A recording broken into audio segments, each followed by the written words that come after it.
போட்டாம ஒரு பாட்டு, ஐயோ வாராரு வாராரு பாட்டை போட்டு விட்டு ஒரே போக்கஸ். நரேந்திர மோடி தான் அப்படி தன்னை வந்து பிரகடனப்படுத்தினாரு. அவருக்கு அடுத்து வெளியில இருந்து ஒருத்தரை கொண்டு வந்து 20 கோடி ரூபாய் செலவு செய்து அவரை வந்து விளம்பரம் பண்ணி, அவரும் சும்மா இல்ல, ஆட்டோல போனாரு, சைக்கிள்ல போனாரு, டீ கடைக்கு போனாரு, நடந்து போனாரு, நான் பஸ்ல போனாரு. கடைசியில பார்த்தா ஏதாவது செய்வார்னு நினைச்சோம், ஏதாவது செய்வாரு அப்படின்னு எல்லாரும் ஓட்டு போட்டோம். மீண்டும் அதே கலெக்டர் ஆபீஸ் வாசல்ல அதே மாதிரி உட்கார்ந்து இருக்கோம். அததான் அரசு ஊழியர் சங்கத்துடைய மாவட்ட தலைவர் சொன்னாரு. நான் தலைவர்கள் பேரெல்லாம் சொல்லல, ஏன்னா எல்லா தலைவர்களையும் நான் வந்து நல்ல வரவேற்கிறேன். நேரம் கம்மியா இருக்கு. இப்ப மீண்டும் அதே மாதிரி போராட்டத்துக்கு இப்ப நம்ம உட்கார்ந்து இருக்கிறோம். நம்மளோட பிரதான கோரிக்கைகள் எல்லாத்தையுமே தலைவர்கள் சொல்லிட்டாங்க. அது மாவட்ட செயலாளராக இருக்கட்டும், இல்ல மாவட்ட தலைவராக இருக்கட்டும், திருப்புர சுந்தரியா இருக்கட்டும், எல்லா கோரிக்கைகளையும் அவங்க சொல்லியிருக்கிறாங்க. அதையும் தாண்டி இன்னொன்னு சொன்னாங்க, எங்களை பேச விடல, பின்னாடி உட்கார்ந்துட்டு தடுக்கிறாங்கன்னு சொன்னாங்க. அவங்களுக்கு நம்ம இந்த ஆர்ப்பாட்டத்தின் வாயிலாக சொல்றது, அதான் அரசு சங்கத்துடைய மாவட்ட தலைவர் தோழர் செங்குட்டுவன் சொன்னாரு. ஜனவரி மாதத்திலிருந்து கவுண்ட் டவுன் ஸ்டார்ட்னு சொன்னாரு. அப்ப போராட்டங்கள் அதிகமாக போகுது.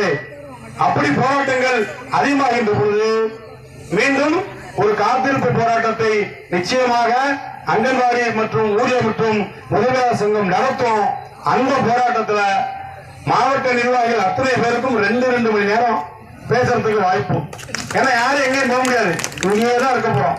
தலா 2 மணி நேரம், 2 மணி நேரத்துக்கு கம்மியா யாரும் பேசக்கூடாது. அந்த அளவுக்கு நம்ம டைம் கொடுப்போம் அப்படின்னு இந்த நேரத்தில் இந்திய தொழிற்சங்க மையம் மாவட்ட குழுவின் சார்பில் சொல்லிக்கிட்டு, இப்ப பிரதான கோரிக்கைகள்ல இந்த செல்போனுங்க, 4 வருஷத்துக்கு முன்னாடி கொடுத்த போனா, அது சைனா பேசுற கஜேந்திரன் சொல்றாரு, 4 வருஷத்துக்கு முன்னாடி கொடுத்த போனு, ஒரு ஆண்ட்ராய்டு மொபைல் எத்தனை ஆண்டு வேலை செய்யுங்கிறத மனசாட்சி உள்ள அரசு நிர்வாகிகள் யோசிக்கணும்.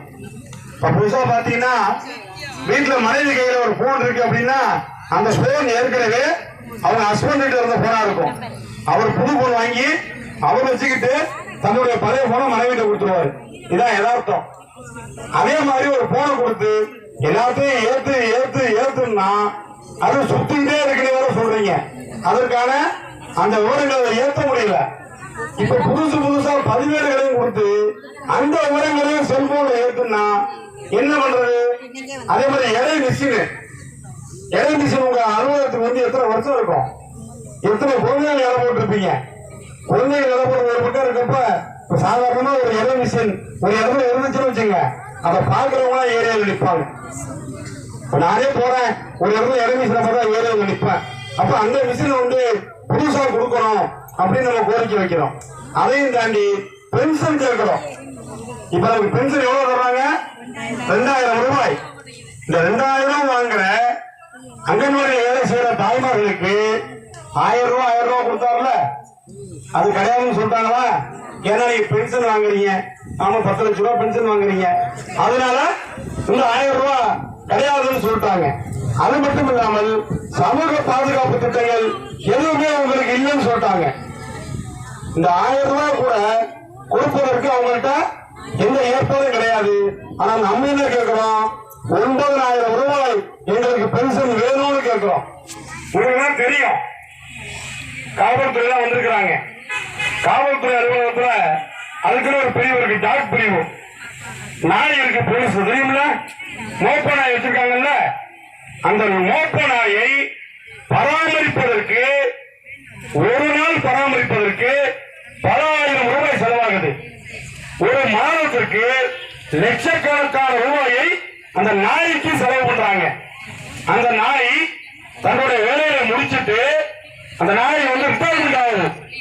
ரிட்டையர்மெண்ட் ஆன பிறகு அந்த ரிட்டையர்மெண்ட் ஆன நாய்க்கு மாதம் தோறும் 5000 ரூபாய் பென்ஷன். இப்ப 9000 ரூபாயா? நாய்க்கே 9000 ரூபாய். அப்ப நம்மளெல்லாம் இந்த அரசாங்கம் என்ன நினைச்சு பார்க்கணுங்கிறத யோசிக்கணும். இது சிரிக்கிற விஷயம் அல்ல, நான் இதை நகைச்சுவைக்காக சொல்லவில்லை, இது சிந்திக்க வேண்டிய விஷயம்.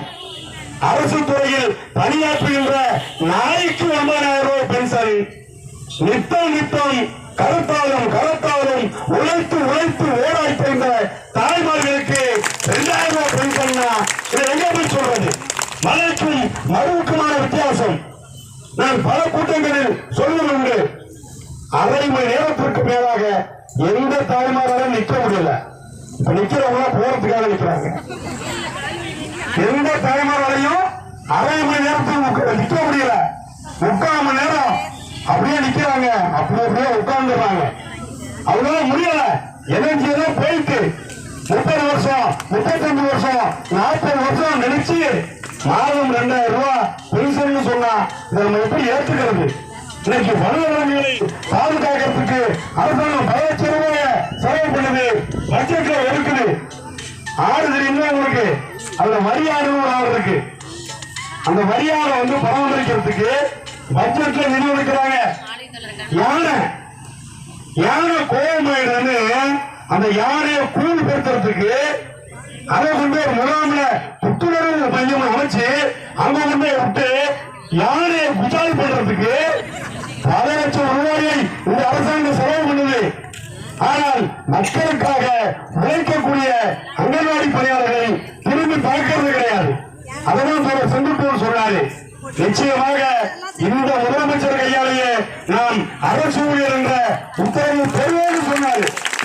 சும்மா வராது, நமக்கு சும்மா எதுவுமே கிடைக்காது. ஒரு சாதாரண கோழி இறகு எடுத்துக் கொள்ளுங்கள். ஒரு கோழி இறகு காடு அடிக்கிறது, சொல்ல வேண்டும், சுரக்க வேண்டும், கிடைக்குமா? புடிஞ்சு கவுட்டு கீழே வச்சு புடுங்க கோழி இறகு கிடைக்கும். மயிலனா இறகு கிடைக்குமா? தன் தாய் கூட அழுகிற பிள்ளைக்குதான் பால் கொடுப்பா. நினைச்சு பாருங்க, ஒரு பிள்ளை மண்ணு மாதிரி கிடந்துச்சுன்னா பால் கிடைக்குமா? காலையும் கையையும் எந்த பிள்ளை உதறிட்டு உதச்சி அழுகுதோ அந்த